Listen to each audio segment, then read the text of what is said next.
So welcome everybody to this fireside chat. Yes, there is no fire, but there will be some chat, and that's what we're here for. I'm really glad to have Peter and Nicola here today, because how many of you have got a book inside you that you don't know how to start that process? And more importantly, can we have a show of hands? Because this is an important question. And it's a conversation that me and Peter had. How many of you would like to take your ideal client to bed? Well, the ideal client take us to bed. Ideal client take you to bed. Yeah, sorry. Again, brain's not working, but yeah, you're on it. That's fine. Just correct that one. We're here to have fun. We're all human. Okay. Let's just pray on this one. Okay, right. But my point. Yeah, right.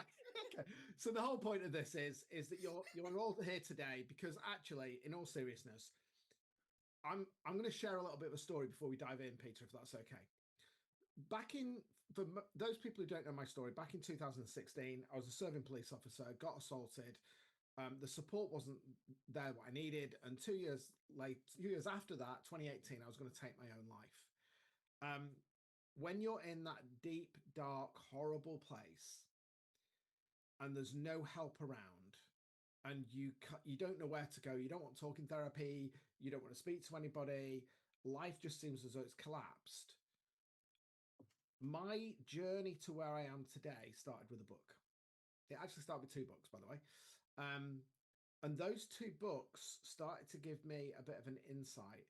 So in all seriousness, although this is a book that's well written and well produced and put together, can be the difference between life and death in many cases. And this is why this is such an important conversation today to have, is that this isn't just about you telling your story, but you know, I believe that the work that we do and people are out there who are serving close the gap to success for others. And a book can be a great way of doing that. It's a very personal experience. But when we look at business books, which is something we're talking about tonight, how do you unpick all of that? So let's dive in. Peter, Nicola, welcome. Thank you. And I'm going to start this with a very simple question. If people are listening to this on the podcast, if people are listening to this on YouTube, they're watching it on YouTube, and they are more interested in going onto TikTok and watching penguins and puppies, why should they lean into this conversation? Well, when you're on TikTok, it's not, I mean, we all do a little bit of doom scrolling and that sort of thing, but there's a time and a place for it. And a good book will make you turn off every device in your house except from the light to read it. So I think a good book trumps everything. And I think anything can be written well enough to be a good book. So if we're talking at it from the why to write it side, I think you can reach more people. You've got more time to tell a nuanced story or discussion about your business. I mean, Kat's book, I think, is an excellent example of something that is gripping, but that takes time, a little bit of time to tell, that you couldn't get from a TikTok video at all. And looking at it from a businessy point of view, you're going to get clients coming in really warm, burning hot sometimes if you have a book out there than you are someone that sees you on TikTok and just gets little snippets about what you do and who you are. So I suppose that's from both sides, really. As a reader, I will turn off everything in my house for a good book. Yeah, and I think this is one of the questions that I've got, because we're talking about a business book. And one of the biggest things that I notice, certainly in kind of the coaching, hypnotherapy, transformation, that kind of ilk, is coaching. Certainly it can be a bit dry, right? There's so much information, there's so much process, but when you read a book, you want to feel it. You want the mind to be able to create pictures. So I'd love to know, how do you go about that process of taking a topic which is informative, is something that you want to people to know about, but take them on that kind of that journey where it leads them in, where the mind can imagine what's happening, because actually that's what transformation is about, right? The hero's journey. So in a business book though, how do you capture that essence of emotion, imagination, whilst still getting the information across that you want? So I think this is mainly for Nicola, but if we introduce that bit first. So a lot of business books are incredibly dry that are out there. A lot of books, people are told, you've got to read these books, and you see stacks of books read up, and people just can't get through it, and they'll go and get a synopsis of it or something like that. What we do at Writing Doctor is really make that book engaging. So we want that book to be a book which you don't want to put down. You do want to be turning the pages. So with our book and with our clients' books, we really sort of put that in. We make it engaging, and that is what Nicola does. She's got degree, master's, PhD in creative writing. So she's used to writing fiction and writing books. What we try and do is then lean that into the business book, so the business book becomes a much more interesting and engaging book, which is really sort of enhancing your reputation.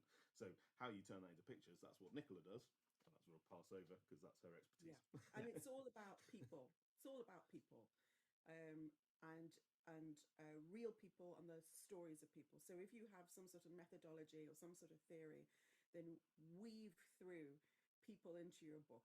Again, an excellent example is Kat's book, where she weaves her own life throughout the book. You get these little moments from her life and from other people's lives, and that's what makes things engaging, really, really engaging. If you can't weave life into every aspect of the book and real experiences, throw a bit of humor in, that'll go a really long way, an extremely long way. And then I always say, if you have to have a moment where you're going to be really dry, you just can't get around it, this chapter's just going to be hard going, tell your audience that and say, listen, bear with me. This bit's going to be a bit hard going, but I promise you, you have to do this. Let them know where you're going. I promise you it's going to be worth it. And then people will go, right, I'll stick through this dry chapter because I know it's going to be worth it. And then from a writing perspective, when you get to the end of that dry bit and people have stuck with you, then you remind them of what they've learned and the value they've got from that moment. But really, life and people, and we're working with a client, for example, that he discusses his methodology, and then he brings in moments from history or moments from exceptional people at the moment and what they've been through, and says, look at this person who did this, and this actually is a great discussion or representation of the methodology I'm talking about here. So it's people. People are interested in people, and I always say, even people who hate people are still fascinated. You know, we read books about people, and we listen to people on the radio and watch them on the TV, and even if we don't particularly like physically engaging with people, we're still listening to people singing and making music, and everything is about people, really. Yeah, and do you know what's coming to me now is, in a world of AI where I can go into ChatGPT, and I've done this, by the way. I remember going, analyze Simon Sinek's Start With Why and tell me about that, and then you create a persona. I did it because I was just seeing how good ChatGPT would be to take a book that I've read, and then if I was to write something, would it do it in the style of? Tell me why it's important to work with professionals like yourself. I mean, certainly the energy and the nuance and that quirkiness of you as an individual can never be captured by AI. But there are so many people going, oh, do this and write AI. And where is it that you're doing that? What difference are you making to people who want to start that journey to make it personable? So, I mean, how do you even start, especially with AI? And so many questions, but I'll let you go with that one. There's two things Nicola will probably touch more on the second point, but the first one is, if you just get, say, ChatGPT, write my book for me, you're probably going to fall foul of copyright and plagiarism, because it's going to go off and find stuff off the internet, and where it's going to find it is probably from your competitor, and where some people may turn a bit of a blind eye to copyright or plagiarism, I don't think your competitor would. So that would be like the first reason not to do it. The other one is because it is your book, it's about you, so you should be the person that's writing it, and that's where Nicola will come in and talk about the voice. Yeah, I mean, I always say that bad human writing is far better than good AI writing every single time. Yeah. You can feel that there's no soul behind AI writing, and it really lacks something. I was listening to a podcast the other day that did a whole thing on AI writing books, and someone sort of typed in, I want to write a story about a little girl that goes and finds treasure. And the book went, there once was a little girl and she travelled all the way through the forest and then she found some treasure. and it couldn't Great work. story. Yeah. You know, it couldn't work, the complex relationship she had with her parents, or the flora or the fauna of the forest, or any of the parts that actually make a story interesting. You know, people go on about how great Shakespeare was, and if people don't really know what they're talking about, they often say, oh, Shakespeare's amazing because his plots are great, when actually the reason Shakespeare's so great is because of the hilarious and very clever writing that goes into discussing those plots. So AI misses all of those human moments completely. It misses, you know, the coffee rings that are on your kitchen counters, and Yeah. all the little moments of humanity.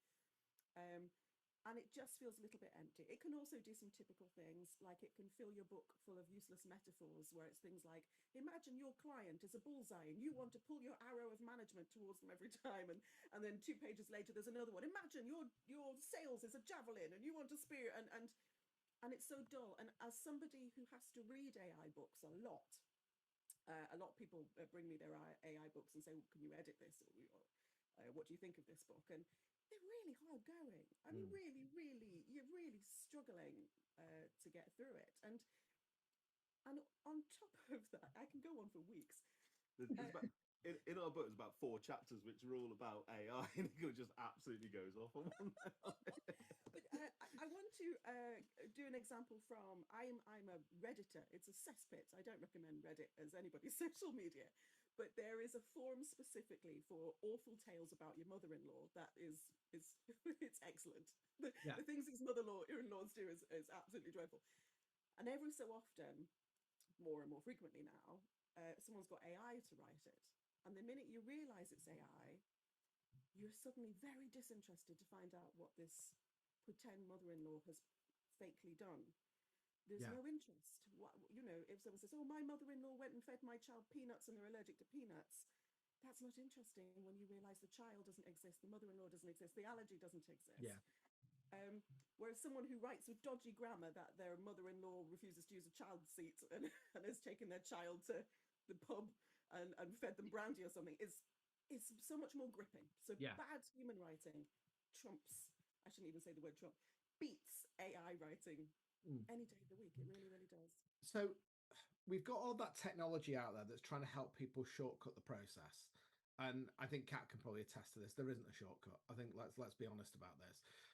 But I've got a book in my head. I literally do have a book in my head. It's called Trust. But how do you start? Because there are so many publishers out there. There are so many people out there. One of the reasons why I wanted to get you on this conversation was completely selfish. I'm going to be honest. And so, you know, there is an investment, financial investment. There's a time investment. And that process is quite arduous.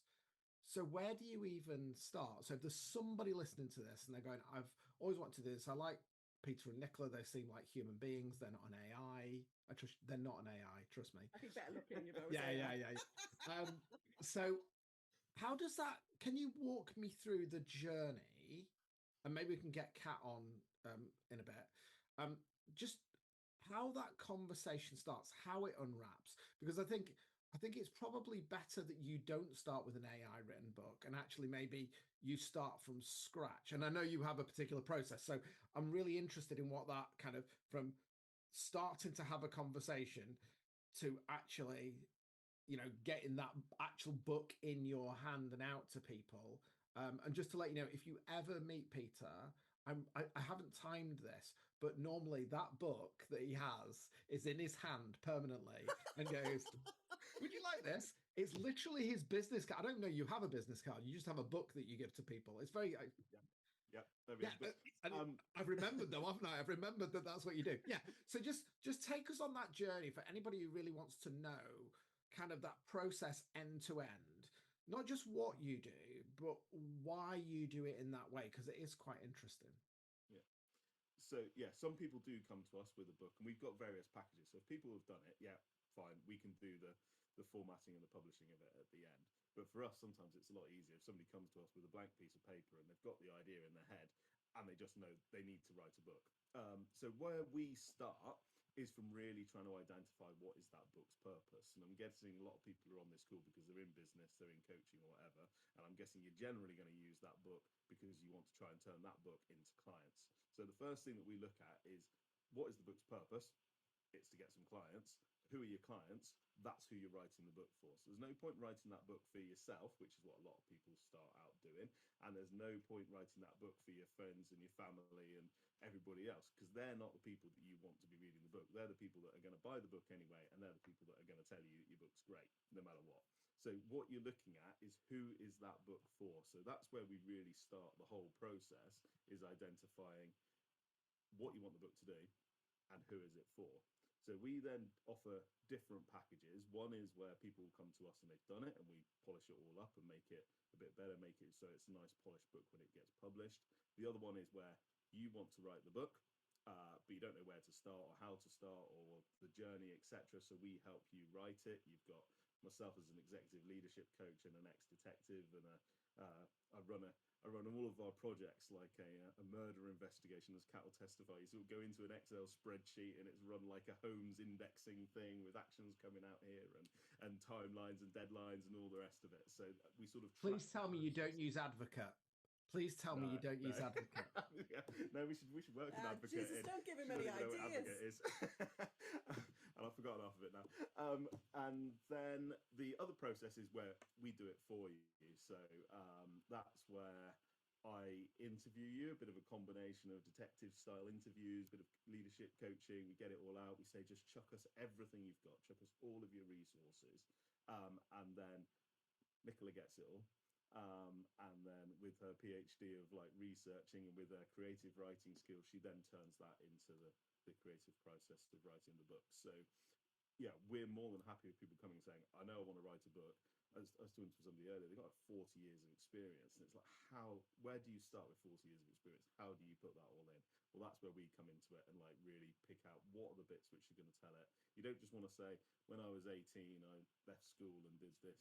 It's sort of, how does that all flow into it? So we start with that content stage of what it's going to. And then it's a bit of a combination of me and Nicola, but you go into the planning stage, which, yeah, if you don't talk about the planning. Yeah, so you need to plan it first. You really, really do. If you don't plan it, you're going to end up meandering or losing the plot, or even just sort of stopping and getting a bit of writer's block and not knowing where you're going to. If you plan the book first, you can see exactly what the book's going to look like without having to expend the energy of writing the words. So it's a bit like the plan is the table and the writing's just a tablecloth. The plan's the most important part. I once wrote a book that took 11 years to plan. That was just the planning stage and the research stage. So plan it really well. A lot of people say they don't even know where to start, and I would say start with your wildest moment, start with the biggest thing, the craziest thing, or like the rock bottom thing. Or in fiction, they do it usually with action starts the book, and films and TV shows as well. It's that major moment. And if it's a very major moment, you can keep pulling back to it throughout the book, and unpicking it and going through it. So you plan it. You need to look realistically at it. We suggest about 30,000 words, but you can go up to sort of 60 or 1,000 or more, and look at it. And I'm all for being wildly creative. I really, really am. But you need to look at it in a very serious way and say, if I write 500 words a day, I'll get the book finished in about 2 months, 3 months if it's going to be longer. And even on days when you don't feel like it, 500 words is only sort of 2-3 paragraphs. So it's not a lot to keep pushing through. Pushing through really is key, because then you've got words that you can go back and edit if they're no good. But if you haven't pushed through and you don't have those words, you've got nothing. And Kat sometimes talks about people who procrastinate is often a fear of failure. And that's what not writing is. Oh, well, if I don't write anything, it won't be rubbish. So So you have to push through, and then always know you can come back and write. So really, once you've planned it with all of the aspects that Peter has mentioned of, what do you want to tell your prospective clients, customers, what do they need to know about you? We often sort of say, don't hold back too much. Give them lots of things to learn, and present yourself sympathetically. Which, this sounds wild because it's your book, and you think that it should be easy for you to make people like you through their book. Albert Speer's book. Albert Speer comes across really nicely in his book, and then you remember he was a Nazi war criminal at the end. But then similar books I've read by some quite amazing people. There was a forensic pathologist. I read his autobiography. He went over after the tsunami in Sri Lanka and did amazing work. But you just didn't like him throughout the book. There was just something very dislikable about him. So make sure you're likable, you're warm, you're approachable, and tell your story, but plot it out first. And then if you want a professional to look over your plot to see, will this work as a book? And then also suspense. That's the other thing that the creative writer can teach the non-fiction writer, is building up the suspense of what are you going to learn? We're going to learn something amazing in chapter 3. This is building up to chapter 4, which is going to be a huge experience for you. It's going to change your life, and keep harking into what you're going to be what you're going to be learning, and use that arc of suspense within each chapter as well as in the overall book. So then there's so much to unpack here. Sorry. So no, it's fine. So let me just reflect. So I've got this down. So first thing is, we want to know what we're writing the book for, right? What is the kind of the purpose of the book, and who you're writing it for. And I think this is really important, actually, because it's not just about writing a book, who you're writing it for. I think that if you're going to a networking event, if you're doing social media, often we go from a place of I, but we don't put the reader as the character within that story. So when you're writing a business book, I'm assuming that's probably as important, probably more important than a book where you're just reading a story, a general kind of story about somebody, because good writers and good business books and stuff like that about, I see myself along this journey. And so what are your top tips for, even whether it's writing a book or whether it's creating human connection, right? Because people buy from people like themselves. So what are those top tips that you give to people if they've got an idea? We've got the plan, the journey. So you need to know where you're going, right? It's a bit like planning a journey. There's no point in just getting in your car and driving and then the destination never turns up, right? I guess it's plan that journey and then take the reader off the side roads. Don't just get on the M1 and just drive. That's boring. It's kind of take them on the M1 and then take them off and see what happens and then bring them back. So we're always trying to keep them on the same journey, but it's that adventure in between that happens. But what is that kind of those top tips that you can give people who are listening to this, watching this now, about how you make that engagement, how you bring story to life in a way that the person can see themselves in it? Is there any kind of tips? Is there any language patterns? Is there anything that you can kind of share? I would suggest being a little vulnerable and a little bit human. That will make your audience warm to you immensely, rather than starting off with I discovered this methodology and it's fantastic and everything I've touched turned to gold. In fact, I was reading a book, it was a few months ago now, and the first 75 pages were bragging that everything they touched turned to gold and they were amazing and everybody clapped. And I didn't like them or believe them. And possibly, they have been ridiculously successful, never had any kind of failure or moments of vulnerability, but it didn't make me like them. So it's okay to be a little bit vulnerable and to be a little bit, perhaps this is similar to you, perhaps you recognize your experience with this, and I'm going to tell you that I did this and you can do this too. And and it's quite nice to put yourself in that book and show your journey and how your audience can do that journey. Of course, if you're writing a book about accounting, that's going to be a little bit of a harder thing, but you can still discuss, you can still bring yourself in and humanize yourself. And when you're talking about case studies of people, to sort of say, well, this happened to this person and perhaps you're going through this as well, you need to be sympathetic towards those case studies as well. You know, you don't want to be laughing at them or be cruel about them, because that's going to make your audience back right off as well. They want to be sympathized with. So yes, in terms of linguistically how to do that, I would say there's a few different things, very simple things. Instead of next I'm going to talk about this, you can use language, and in fact Kat uses it in her book as well, and I liked it very much, with let's now move on to this, let's start talking about this, and it becomes sort of a lot more inclusive with your audience. You're sort of asking them to join you in this process and looking at these things. In terms of pacing, it's very important to understand pacing. I was dealing with a book last year, the pacing was all off. So at the exciting parts, it sort of dragged. And at the parts that should have been slower and a little bit gentler, it was still exactly the same pace. So if you want to bring calm and reassurance, you slow down your pacing, you start using longer sentences. If you want to up the suspense and include your audience to make them feel that kind of suspense, you shorten your sentences, you do standalone sentences, and you make it a lot punchier. So could you give an example of that? Because the reason why I'm asking this question is that I know when I spoke to Peter before, when I was in the police and I used to interview people, no comment interviews. I loved the power of the pause.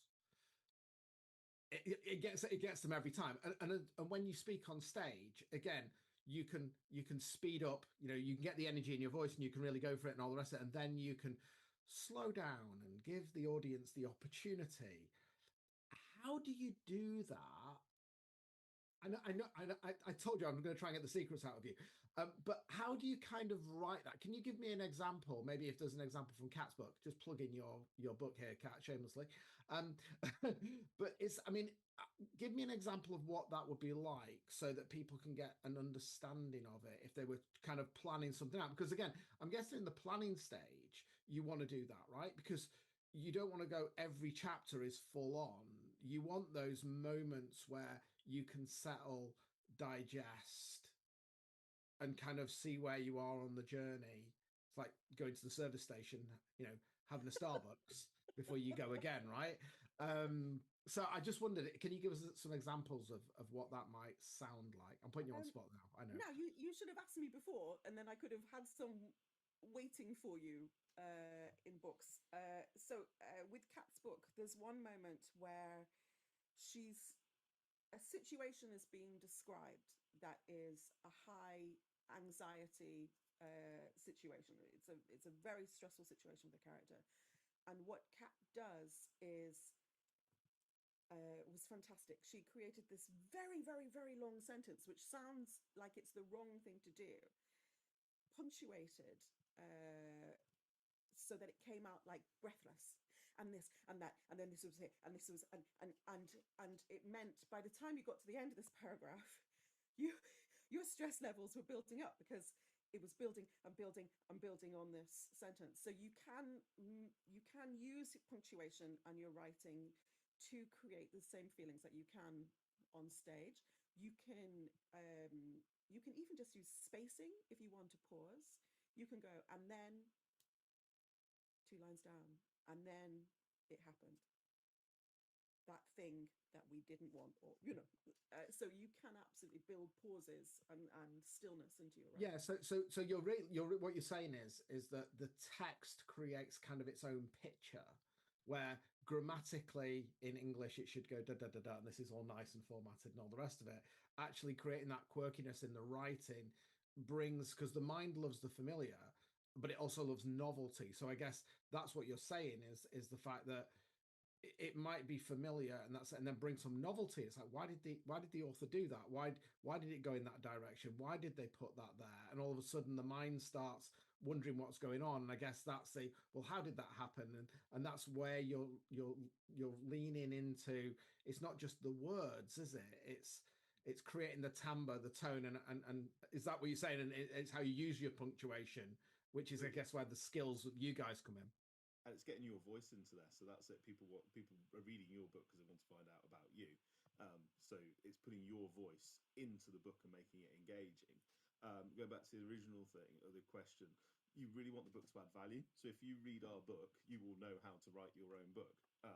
But as you'll all know from coaches, you still want to go to that expert in the field. So we've got our book out there because then rather than randomly Google somebody, you're going to turn to the person who you have taken to bed and is on your bedside table to call when you want to help them. So, but the book should really be adding value, because you don't want somebody reading it and going, why am I reading this? You know, I've got a book called How to Write Your Best Business Book, and it's not actually showing me how to write your best business book. That's just damaging for your reputation. So you really want that book to be adding value for your reader. One of the things we do with all of our clients right at the beginning is like, well, who are your ideal clients? But then what do they read? So we had a client that was trying to write a book to make people within the NHS have a little bit more understanding, a little bit more empathy towards patients. So one of the first things we did there was we went out and interviewed physios, GPs, doctors, scientists. What do you read? And they read fiction. They don't go home and read more like non-fiction stuff. So it was like, right, we really need to make this books like, and we found out what sort of genres, what their favorite authors were, and we made the book appeal to those people, because they don't want to be going home and reading another paper which looks just like what they've had to read all day at work, when there's a lot of reading to do as you're a scientist or GP. So it's really sort of making that book appeal to them and talk to them when they're reading it. And then the other thing is engaging that reader with you. So yes, make the book engaging, make it a page turner so they don't just get bored of it and put it down, make it that they want to pick it back up again and read it, but also make them take action. So as you're reading our book, we've got various bits where we'll say, right, scan this QR code, or if you want a free resource of this, like Nicola was talking about writing the 500 words a day kind of thing, that all comes into time management. So we've got a resource there where you can click onto our website and download a free resource on time management. And what's great for us is you are then coming into our ecosystem, into our CRM, and we're finding out who you are. Because if I've given you the book, I know who you are. But if you have just randomly bought that book off Amazon, or you found it in a hotel lobby or really made it charity shop, I haven't got a clue who that person is, but they might have been reading about me. So if I've got links for them to come and connect with me, they connect with me. I say, oh, see, you've just downloaded this. And it's like, oh my God, wow, Peter and Nicola Cat has just like messaged me. That's amazing. And like you jump on a call with them and it's like, yeah, I know I need to work with you. So you're sort of bringing those people into you. So going back to that, of how you make it like an interactive experience for the I think what you're just saying there, that was a massive insight for me that I hadn't even thought of. And I think this is one of the things about having these conversations, because I don't know if anybody on the call tonight that's listening to this would have ever thought about the background research of your ideal client and going out and doing that. And actually, what came to me when you said that is that, I want to attract professional executives or something like that. But actually, that professional executive is a human. They wear a mask and they turn up as that professional, but actually at home they're still having the arguments. They've got that imposter syndrome. They've got all of that stuff. So I'm sure that when you've had those conversations, do the types of books or texts or maybe audio books that they're listening, does that give you some real insights? I mean, is there any stories where you've done those interviews and somebody's, you've got, some politician who is watching. I'm not going to go there. I was going to go there with some dodgy book. I'm not going to go there. I'm not going to do it. Behave, Marcus. But you get my point, right? TikTok. Those people are scrolling TikTok. Those people are scrolling Instagram and stuff. So yeah, find out what they're interested in. Right there. So specific examples. Can you think of any? No, I was just going to say that when Kindle came out, people were saying everyone's going to start reading the classics. Vanity Fair. They're not reading on the subway because they're too thick and they're too big to carry around in your bag. And what they found out was everyone was reading like really naughty smut because no one can see the front cover anymore, and they can hide behind it. And I think sometimes, you know, when you say to people, what business books have you read that were really good, you will get some books thrown in that they didn't really enjoy, or they think this is the book I'm supposed to think is good.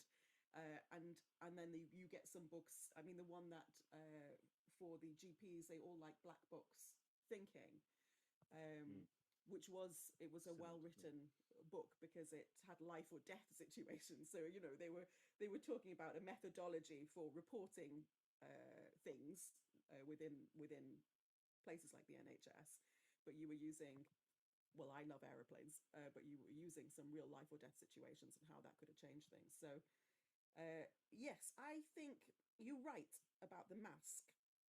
I think there are a lot of masks out there. I think people erroneously think that you can tell someone's intelligence levels by what they read or what they watch or the kind of music they have.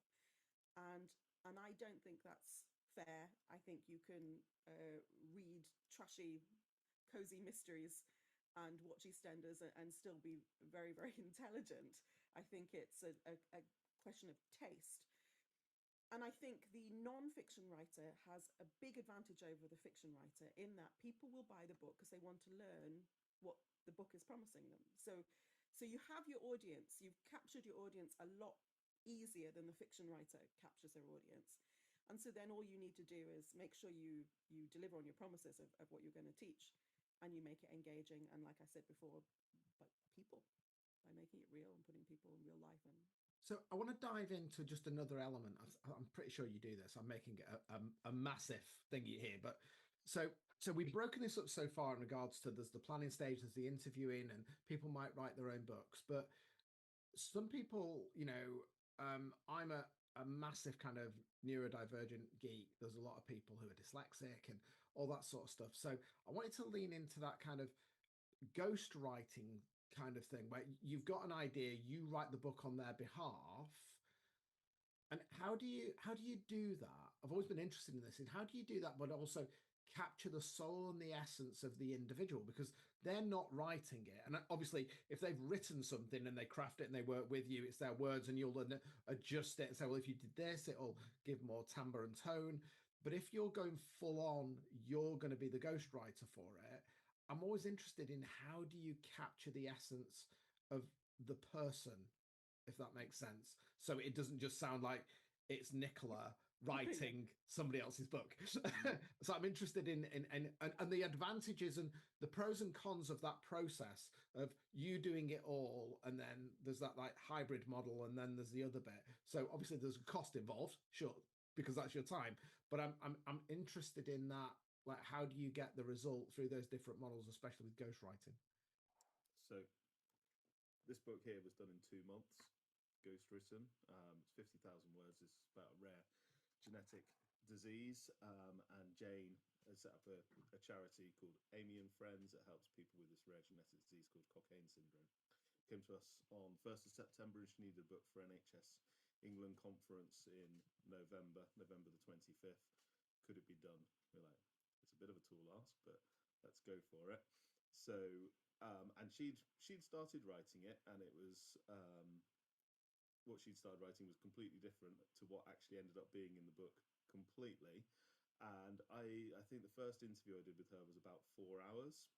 So I just interviewed her. It was very sort of open interview. Just tell me about your life. Tell me about Amy. Tell me about what you think is going to go into this book, kind of thing.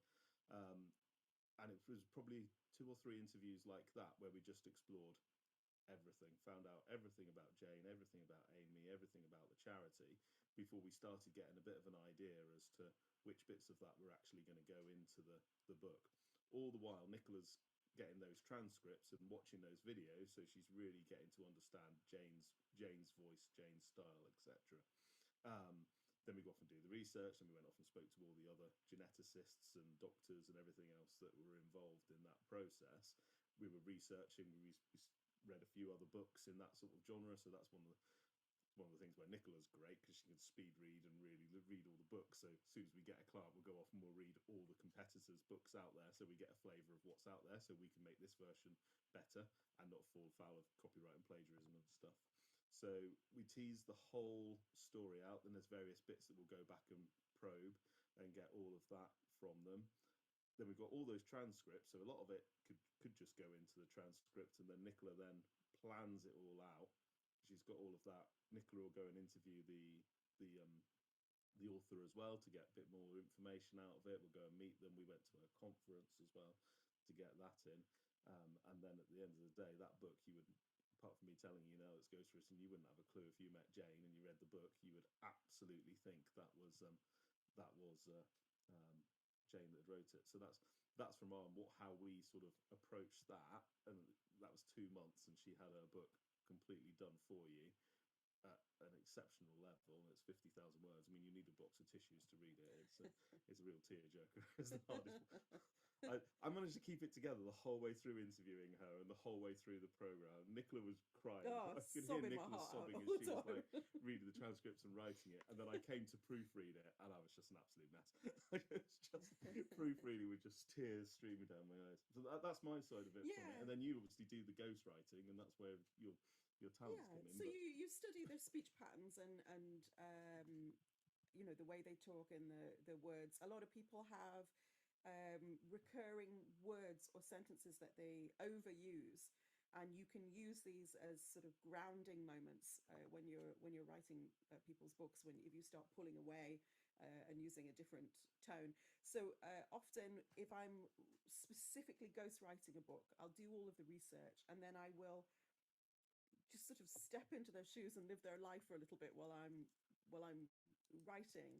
I start being interested in their interests rather than my own. And actually, it's very interesting to be interested in other people's interests, and start using some of that language. And then also the emotion behind it. Jane was a very sweet, very open, very caring, very angry lady. And I think throughout the book, you know, I made sure that background level of anger was sort of coming through, and she had a favorite expletive that I noticed in the transcription, so I made sure sort of that was funny because she said to us one day, she said, "Don't know why this is in the book. I never swear." You swore like a trooper the whole way through. But do you know what? I think this is so. As I'm reflecting on this conversation, there are so many parallels to the work that kind of we do, and I've got a phrase. You know, you can't see the label when you're inside the jar. And what I'm kind of getting from the conversation, the picture that's coming into my mind here is I've got a technique that I use, Nicola, for future focusing people, which is kind of you try on the version of you. So do you kind of see that person like as a caricature, and then you literally walk into that body and kind of how are they talking, how are they seeing, how do they see the world? So you kind of morph and take on that persona, and that's how you can get the energy and the imagery, because you're looking for that. You become, I guess, a literate, I can't say the word, a writing kind of chameleon. You know, you're basically taking that person on and kind of try it on and playing with it and just expanding that a little bit more with words in a way that maybe if we were writing it, we wouldn't know, because we don't pick up our own little character flaws or our way in which we do things or say things. I mean, my book would just say so, because I seem to start every sentence with so. It's something that I'm very, very aware of. You know, I'm just really hoping we don't get a client who's a psychopath. Well, you know what? They do say that about police officers, to be fair, Peter. We're only one step away from being a psychopath. So, you know, yeah, maybe that's a different conversation for a different time. But yeah, I think that's really, really interesting. I mean, if anybody's got any questions, please pop them in the chat. If anyone's got any burning questions about it, because I find this really interesting, because there are so many parallels from coaching, from therapy. And so does it sometimes, when the writer, the people that you're working with, does it sometimes feel like a therapeutic session, that there are insights that they maybe gain from this process as well that they weren't aware of? I do think, I mean, to an extent, I mean, we're not therapists, but one of the things that writers do is we identify patterns. It's something we're excellent at. I'm terrible at cooking and and I shrink. I'm actually wearing pants that are too small because they got shrunk in the wash. So there's loads of things out there that I'm terrible at. But spotting patterns, and one of the things in this particular book was I spotted patterns in the story that she was telling about her life and her life with her daughter, and we were able to keep pulling back to these patterns. So it's your life, but your life with more structure than you realize that comes through. And then also, sometimes when you're writing a person's voice, you study the way they speak, but you still have to use the best voice for writing. So sometimes I'll combine someone's real voice with, for example, I had a client who I combined their voice with Oscar Wilde's, and I sort of created this.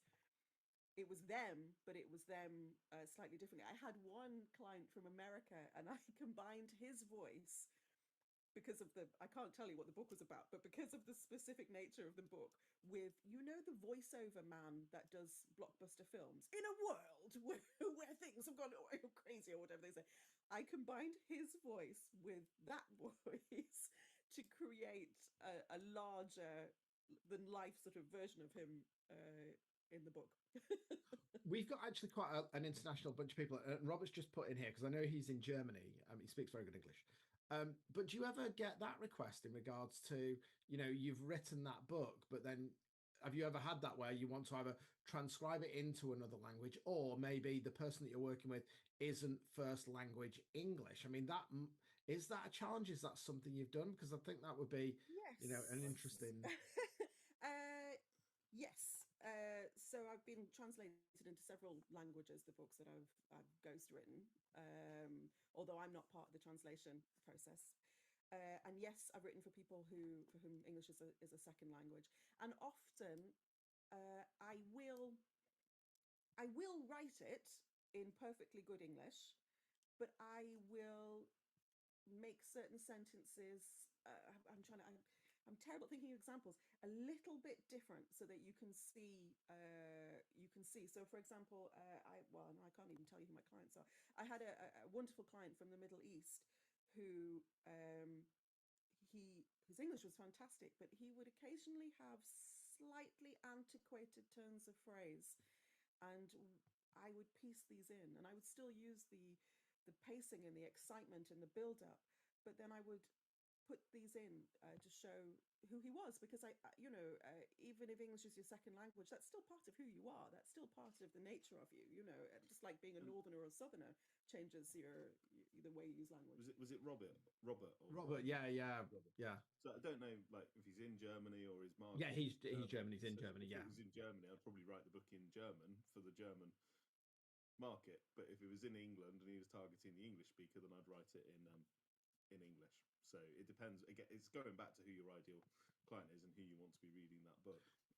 So flipping this back, because this is another kind of question that's there, that do you have to be a good writer in general? Because I think that's one of the biggest challenges starting this process, is you think, well, I haven't got it written on paper. And I think this is one of the things that's really interested in the way that I think you guys work, because it is very inclusive, isn't it? Some people struggle to write, but they may be good at speaking, and the fact, Peter, that you're an ex-cop, and those skills that we learn in the police of interviewing and extracting. I know when I used to take victim statements, one of the things that I used to say to people was, what I want you to do is I want you to imagine I'm the director of the film, and I want you to tell me everything that happened, but I want you to make it as colorful as possible, so that there's no advocate, without doing advocate. For those people who don't know what advocate is, by the way, it's the way in which you're taught in the police to create a statement so that it brings everything to life, etc., etc. I can't remember what it stands for as an acronym anymore, but surely that kind of skill that you've got, there are a lot of people that are doing this work that are brilliant writers, but the fact that you bring those two elements. So is there people that come and say, listen, I'm not very good at writing things down, you know, I haven't started a book. So for those sort of people who are thinking, I've got a book in me, if I could stand here and just talk to you, that is one of the things that is really special about what you do in that creation process, isn't it? So number one is we can do it for them, so they don't have to pick up the pen and do it. As I say, we've got that ghostwriting service, so we can do it. The other one is we'll work with you doing it. So um, the the get coached ones, the get published is where we write it for you. The ghostwriting one, the get coached package is where we hold your hand through the process. So with that person that's like unsure about their own writing, they can send that across to Nicola and myself. Nicola will give them feedback on the writing, which will pretty much be keep going. You plow through. You don't keep writing chapter 1. You keep going. But what we'll look at is chapter 1. Right, these are the things you did really well. These are the things you could be doing better for chapter 2, chapter 3, and so on. So we keep pushing them forward. And you got myself for like the accountability sort of side of it, and checking on the English language as well, and giving them some pointers for that. And we structure it all so it again comes back to the planning. So before they've even picked up that pen, they sort of know what they're going to write. And if they're great speakers, then write it like you speak.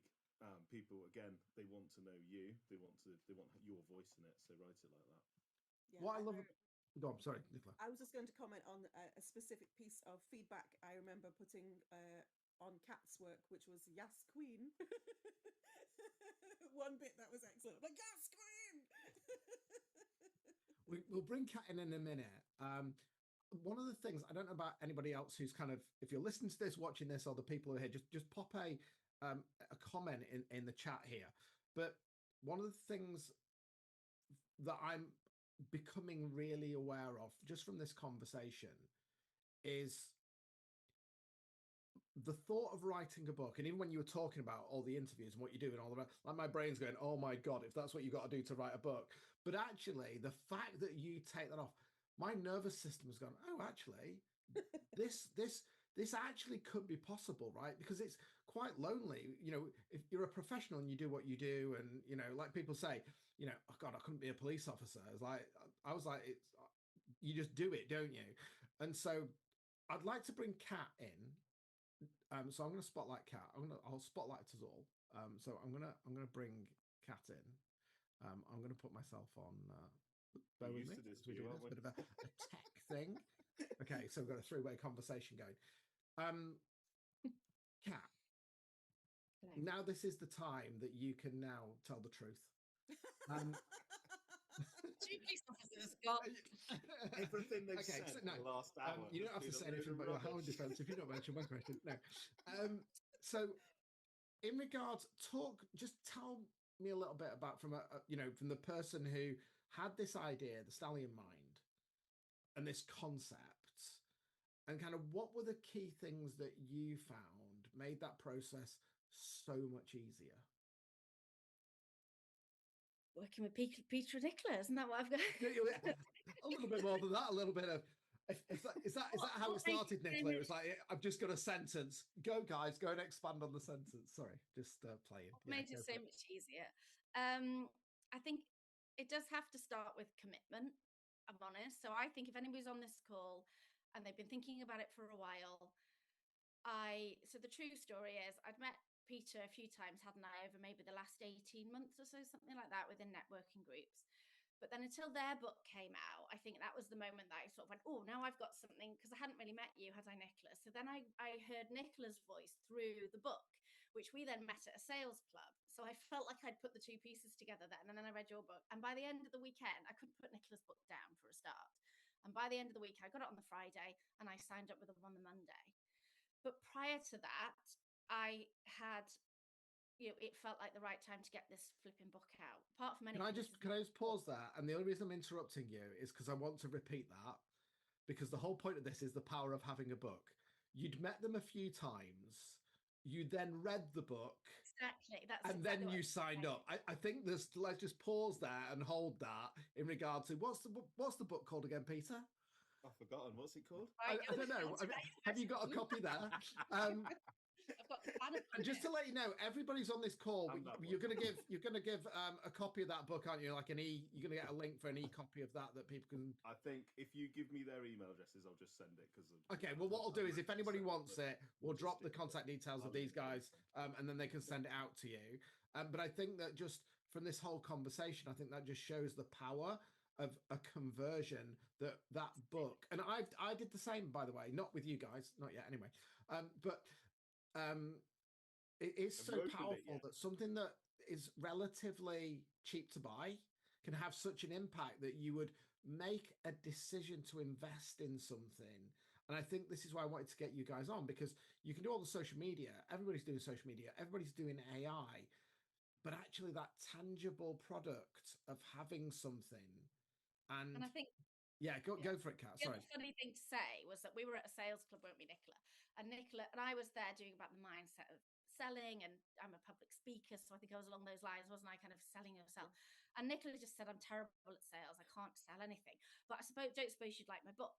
So that's another example of if you sort of struggle in a way to, to sell yourself for some reason. She didn't have to sell herself. She just said, don't suppose you'd like the book. And I went, oh, okay. It sold itself. Like, so I read it and then I booked in on Monday. So again, I love that because it told me far more about both Peter and Nicola than I ever knew before. And I literally took them to bed. And then I gave them a call on Monday. Is that a chapter in the book, by the way? Is that, I don't know. I love when they put that. But I'd learned that before. So the other thing is that we'll all come across different people. So I think the timing was right. The people were right. And before I had that thought of, there really isn't another way to reach places that you would not be able to reach any other way. The book might be left on in the station. It might end up in a charity shop. It could be. It will find its way in indirect ways that social media can't reach or networking can't reach. So I think that was the other reason I already had that in mind, and then I met them. And to answer the question, what made it easier? I think it is about the commitment. I then committed time, and I committed obviously finances and Peter's spreadsheet. Which the fact that I really detest spreadsheets just meant I need that out of my life as fast as possible in the loveliest possible way, because otherwise I'm going to look at that spreadsheet for far too long. So I'm going to have to get the book out to not have the spreadsheet anymore. You know what? I've just actually had a concept of an idea. I probably shouldn't share this live, but as you were saying that, the charity shop, you could have a double story of your story, couldn't you? Where the book, each chapter transitions into a bookshop or is left on a station and a new person picks it up. I'd love to see the journey of a book. So it's the journey of you, the journey of the story, but the journey of the book at the same time, all kind of intertwined. So which leads now to another question. Go on, sorry. From before as well, and sort of Kat alluded to it there. So Nielsen did a big publishers. They did a big study. They're the people who issue out all the ISBNs, the barcodes on the back of numbers. They did a big study, and the average person takes about 7 years to write a book. Our process is a 6-month contract, and we aim to get the book out in 3 months. And Kat signed up with us in January, and her book's coming out in a few weeks' time. So that's the proof in the pudding. We sort of like, right, let's stop this being the thing that is on your mind. I've got to write this thing. And it becomes that thing of, well, you all know as coaches and stuff, it becomes that thing which then you can't do other stuff because you're always thinking, I've got to write this book. Whereas we make it, get it written, get it out there, then that book is actually doing something for your business. And it's that ROI, isn't it? The ROI is in the if anybody's got any questions, pop them in the chat, because we're going to wrap this up soon. But I do have one question for Kat that I think I'm interested in, and it's this: when you started out on this journey of writing the book, so you had your what and you had your who. Through that process and that journey, the creation that ended up in the end, what did you learn about yourself in that process? And actually, did that change? Did you, as you got those insights, as you got those reflections working with Peter and Nicola, did you start to notice any change and really start to put the meat on the bones, I suppose, in regards to who that ideal client was, what the life that they were living? You could kind of really feel who it was for.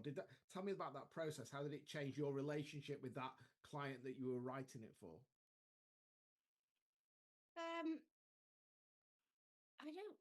I think I wanted to put in more and more. So I think that's something to be careful of. I'm not sure it changed who it's for because I mean, did you get to know that client in a different, deeper way through going through the process? So you kind of knew who the ideal client is, you knew it was aimed at, but did you, by the end of writing the book, as you're reading it, reflecting, did you get to have an even deeper insight on who that individual was? Maybe, but I guess I'll be honest that I went with one big idea. So it depends the type of book you're writing. Like I was inspired by actually this one, Who Moved My Cheese. Yeah. This is one of the most famous, short little business books. It says on here like 30 odd million copies or something. So to my mind, it was one big idea. And the biggest difference that working with Nicola and Peter made was to really get to grips with that big idea all the way through and to make it more obvious and more compelling and more alive and more relevant to the reader. Yes, it was kind of like, is the reader going to understand this bit? What are they going to take from this? And even to the extent, isn't it, Nicola, she messaged me yesterday and I've got another idea of like, when I need like the kind of phraseology of the Stallion Mind. Like, so it's almost knowing when to stop now because I'm Yes, like you did your TEDx as well, right? So did that kind of that process help with your TEDx and all of that kind of thing? Personally, I think I like the idea. This is the way I've written, my book. This is my first book. My one big idea was the Keep Calm and Carry On poster. So I think it can be useful to think of one big idea, because if you want to be known for one thing, I'm a professional speaker, they'll say, what's the one thing? How are you going to be remembered? My name's Cat Williams. Okay, they're not going to remember that. Like Simon Sinek. It's like he's the why guy. Yeah. The why. So I needed that thing, the Stallion Mind speaker. She's the woman that talks about the Stallion Mind, and they're gonna put into Google, because Peter's done all the hashtags and all of that, that Stallion Mind woman. And what's gonna pop up is my book on Amazon or wherever. So if that's something that's of interest, then yes, it's about the reader, but it was more about the reader relating to the idea and the reader relating to what you have to say and why you're saying it, and then remembering you and saying, I want you as a speaker, I want to come to you as a therapist because I get the idea. And I suppose that's why authors sell multiple books, because there is a core concept of a mission, I guess, isn't it? There's a mission, a bigger thing, which brings us to purpose, isn't it? It's the thing that as human beings we chase, the thing that's bigger, to be part of that thing that's bigger than what we are. And the Stallion Mind, I guess, is that's your thing. And now you're looking at, you can create offshoots now of that, courses and workshop on Thursdays. Yeah. NHS. And the other thing I would not have put in just quickly is that idea of getting the readers into your ecosystem. So without Nicola and Peter's book, with that, now at the end of chapter 1, download this, that was a big revelation. So I did 5 key chapters. They spell the word break because it's about break free and breaking in the Stallion Mind. You know how we break in horses, which means gentle, by the way, doesn't mean obviously whipping. We know that. I was going to say there's no whips or anything like that in it. There's nothing like it. There's no like chapter 3, the kink or something. Yeah. But so at the end of each of the 5 key chapters, and now if you'd like further information on this chapter, off you go to the resource page on my website, buildingyourconfidence.com/resources. That's when you'll find your Stallion Mind resources. So they come into my ecosystem. And lots of people do that, don't they? Actually, thinking about it, Gabby Bernstein, Super Attractor, amazing book. And a lot of the stuff that's in there is go to, especially on the audiobook. And if you want to find out more, and there's a PDF here, go to, so that's part of your funnel idea. But Nicola, just going back to what I was saying before, I mean, have you had that? I'm going to thank you, Kat. I'll unpin you, but thank you very much. Stallion Mind coming out very, very soon, audio copy now. So just going back to that question, because I think we're kind of leaning into branding. And a lot of the challenges that many coaches have, hypnotherapists, therapists, people who are moving into that, is that we sell a concept, a method, and an idea, but that's not what our brand is. So from that journey of clients that you've worked with, have they kind of furnished a brand? So going back to that thing that they started with this concept and this idea, and all of a sudden there was kind of a truth that came out of who they were, a mission, a purpose that they hadn't really come, and that's then influenced their brand, that's moved on to other things and created income and connection and stuff. Yeah, there are. I mean, I was going to say when you said to Kat, has it helped you understand your clients more?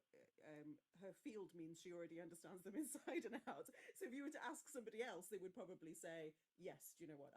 I did learn something about my clients. But with Kat, she knows absolutely everything. It's the nature of what she does.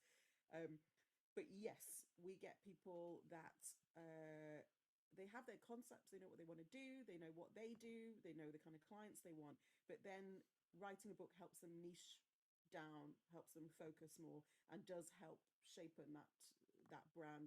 And so I've had clients that started off with quite a broad concept of what they wanted to do, and then I've taken them with them and said, no, this is the focal point, this is where the genius comes in. I've seen this quite a few times, but this bit here is where you are different to everybody else. So yes. And it's that switch, isn't it, of saying this is what I do as opposed to this is what I believe.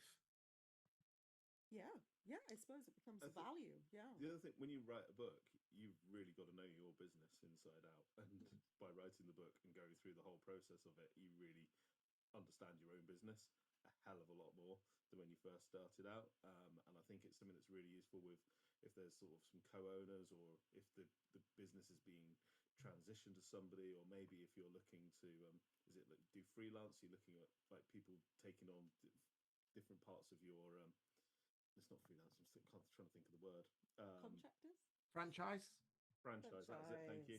So if you like franchising it out and you've written a book, that's then really easy for everybody to understand how the business is, sort of father son, mother daughter sort of businesses as well, where the younger person's taken on the business. They really get everything out because they're doing it there. So we're generally not for startups, so the brand is generally there already. But for some people, when they are starting up, it really helps with that sort of coaching sort of session of getting everything out there and getting it on paper. And do you find that when people, they start this journey with the book, but a bit like the way Kat is that they've got this book, they've got this brand, but now this brand has been brought to life, and I guess that's what the book is doing, isn't it? You can have a brand and you can say, this is what I do, this is what I am, this is who I help, but actually a book makes that kind of unctuous, doesn't it? It brings it to life. It kind of, this is who you are. And do you find that that's what happens, and then other things then spawn from it? Yeah, and you really create a language around it, and the language to be used for it, which is a beautiful thing for me to see, because language is what I love the most. So yes, you absolutely do see sort of the growth and the movement in directions that perhaps they weren't always expecting. Yeah, it's difficult to, because I'm under so many NDAs. And that's the joy of, like, because Nicola's been ghostwriting for a long time before we had Writing Doctor. So that's the joy of Writing Doctor now, is like we offer that as a get published service rather than a ghostwriting service. So even if we have ghostwritten it, we just say, oh, we help. Oh yeah, yeah. So but sometimes I see stories now. sometimes I see people whose books I've written talking about their book on TV, and I've ghostwritten them. And what I love actually is when I see them using the language of the book, which were my words, but they've felt them so deeply that they're now have altered their language to use those words when they're interviewing. So that's lovely. So before we wrap up, I just want to ask one last question before we wrap up, and then you can tell people how they can connect you on social media, how they can get in touch, how they get all of that sort of stuff. And you can get your free copy of the book. What was it called again, Peter? Can't remember. What was it? There it is. How to write your best of business book. It is amazing. I would definitely get in touch with these guys, even if you just get your free book, right? But what I love about both of you is you're so passionate about what you do, but you're so human with it. And I think that is one of the biggest problems when you're speaking to either writers or publishers. It can seem quite, but you guys, I know you're extremely passionate about what you do. You love what you do, and I'm sure that's why Kat chose you. It's why I've got you on here, because I really appreciate what you're doing to help people. But if all of everything you know and everything that's been taken away from you, what and there's nothing left, your book gets burnt. All your books have gone. So if you were going to give that one top tip for people to start that process of writing their best business book, and getting on, what would that tip be to just start that process? And how can you guys help with that? The process. Do we get 2 tips? Because there's 2 of us. 1 tip each. Go on then, seeing as it's you. Plot it. I'll put you on the spot now, haven't I? Plot it. Plot it first. Plot it. Because then you can see it. And then you know exactly what your book's like. And you can go, oh, I'm not keen on that. Change your plot. Oh, I'm not too sure about that. You change your plot. And it's simple, right? I've watched people throw out 85,000 words because they didn't plot it, and they got to a point and went, actually, I don't think this is a direction I want to take anymore. But if they'd plotted it first, they could have seen in advance, that's not the direction I want to take, and changed it. And it's so much easier if they come to work with you, that if you've got a journey, as in, it's easy to, if you've got some structure, it's a bit like what we do with the mind, is that once you know the direction, everything else is just a choice of which direction you take it, but as long as you know your destination.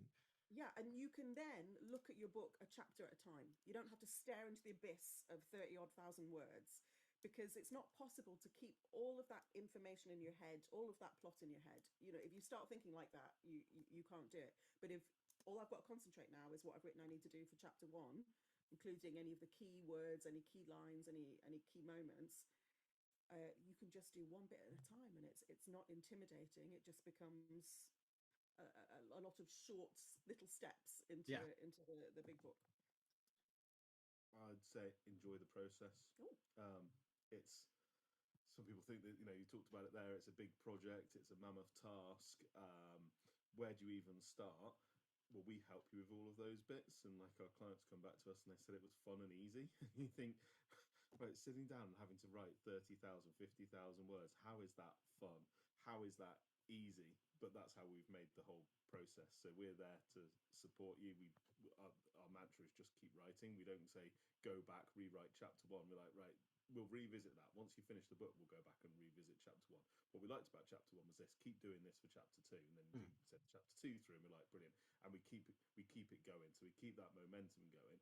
But for the client, it's just enjoy the process, lean into it, buy into it, and we'll make it fun and easy for you. And at the end of it, and I think just taking it back to when I started this conversation, I think we can kind of look at that ego of I'm writing a book and here's my book.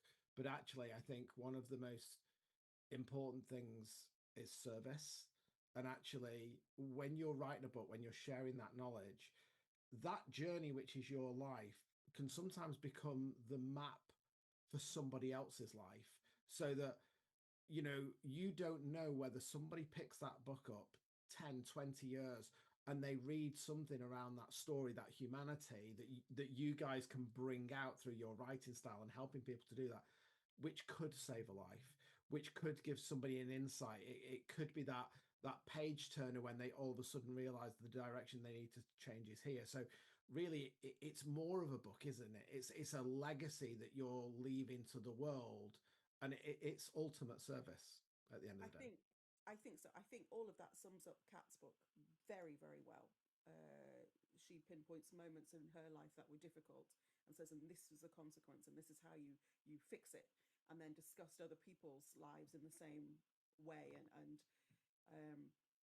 I think that absolutely describes Kat's book, that it's going to change people's lives. It's going to show, you know, people that say, oh, I never ask anyone to do things that I wouldn't do myself. And that's exactly what she's done in that book, and she's shown her own life and that journey, and she's absolutely going to change people's lives with that. Yeah, and I think in a world where people are becoming more disconnected, people want to feel more connected. Where we're being bombarded by screens and where we're being bombarded by AI, this could be that opportunity that people might think, do you know what, I'm going to do something different. I'm not going to be on TikTok, but I'm actually going to spend that process, take that time, like, you know, crafting, you know, a work of art. It can take time, but it's that longevity of doing it goes on longer and longer than it does from the fact that you did it. So I just want to say thank you so much for this. Hopefully you've got something out of it. I hope everybody else has got something out of it. They've got some insights. And what we'll do is in the show notes for this, I'll get all the contact details for Peter and Nicola, where you can get a copy of the book. Info@writingdoctor.com. There you go. There's our email. There you go. Yeah, there you go. Info@writingdoctor.com. So thank you very much, guys. I hope everybody enjoyed this. And if anybody's got comments, if they want to share this with a friend, please do, because good people with money can change the world. And so I want your good people. So I want people to come and work with you. You make money, and you'll make people have money by creating amazing books for people that they can share with the world. So thank you so much. I hope you enjoyed the latest version of the Hub. I just wanted to end this video.